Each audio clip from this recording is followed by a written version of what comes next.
Let's go ahead and put a stamp on this season. It's the final play of the year. Maddie Van Holten is going to throw a touchdown pass. Her one and only touchdown pass of the season is a great one. And with that final play of the season, we will close the book on the inaugural season for the MacPack Alphas, finishing 11-1 overall, 3-1 against the top 25. We were not bowl eligible this season or next season because it's our first 2 years being a NCAA Division I school, and that's just what the NCAA decided.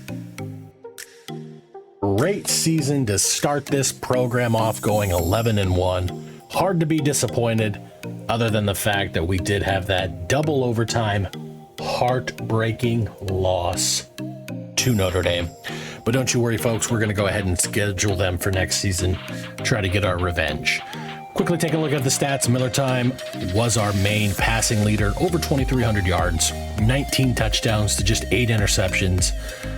But that pass completion percentage really needs to improve, just barely over 50%. So maybe for his second season, that's an area of improvement that he can focus on. The rushing game, we had several people run the ball multiple times, including running backs, quarterbacks, and receivers as well, as we like to always have a guy coming in motion. We ran a lot of jet sweeps, a lot of triple motion option, and things of that nature. And then Maddie Van Holten just might be the most dynamic football player in all of the NCAA. As you can see here, anytime she ran the ball, she averaged 15 yards a carry, 8 touchdowns, and she had our longest offensive play of the season with a 95-yard touchdown run. Through the air, Robbie Klein was our best receiver, 34 receptions, just shy of 1,000 yards and 9 touchdowns. Probably would have gotten over that 1,000-yard mark had he not been suspended for the very last game of the season. But we did spread it out a little bit more than just Robbie Klein. Hugh Sen, our main slot receiver, almost 30 catches for 13 yards, a reception. Fast Warren, he had 3 touchdowns all the year, all coming in that big win against App State. And then as you can see, we had several other players who also had at least 1 catch for us this season.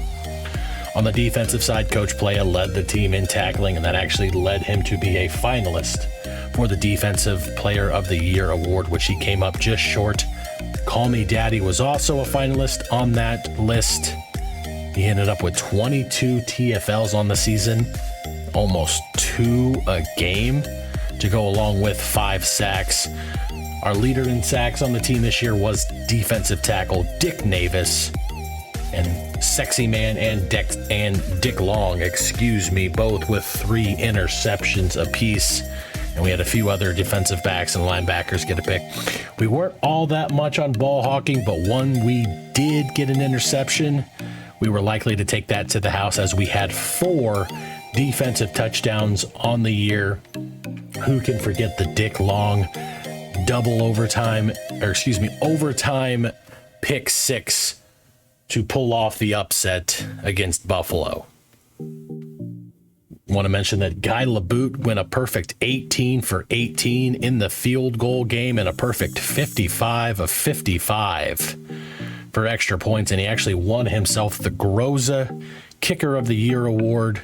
And then our man Hugh Sen, while he did not have any returning touchdowns, he did have himself a good enough season to win the Jet Award or the Returner of the Year award.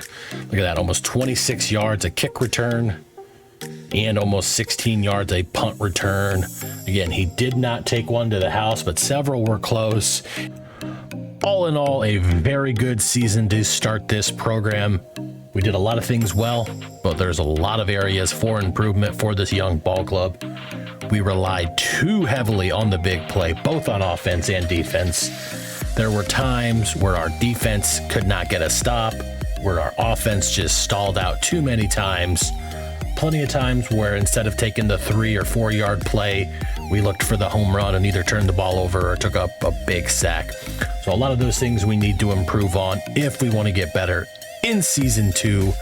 And as you can see on the screen, there is the schedule for season 2. We start off with Syracuse and we end the season at home against the Maryland Terrapins. Make sure you're checking it out over on Twitch.